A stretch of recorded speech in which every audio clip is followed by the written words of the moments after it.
يبدو أن الدولي أشرف حكيمي لا يخطط لمغادرة فريق باريس سان جيرمان اعتبارا من شهر يونيو المقبل. وفق ما أكدته صحيفة ألاس، إذ ينوي إكمال عقده مع الفريق الفرنسي إلى غاية 2026 لتبديد الشائعات الفرنسية السابقة من أن حكيمي يريد المغادرة إلى جانب كيليان مبابي نحو ريال مدريد. كما ينوي الفريق الباريسي تجديد عقده مع الدولي المغربي دون أن يدخل حتى اللحظة في مفاوضات معه.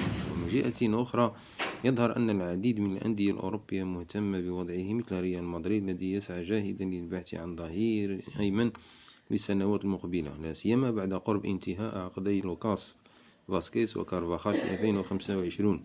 كما أن نادي مانشستر سيتي مهتم بدرجة عالية بحكيمي، لا سيما من مدربه غوارديولا الذي سأل عن حكيمي في الصيف الماضي، نظرا لأن اللاعب كاي ووكر 33 عاما كان قريبا من الرحيل، بل سيكون حكيمي من جدول أعمال النادي الإنجليزي، إلا أن إشكالية الراتب السنوي تظل عائقا لدى الفرق المذكورة، ليكون فريق باريس سان جيرمان يؤدي للمغربي قيمة 12 مليون يورو سنويا.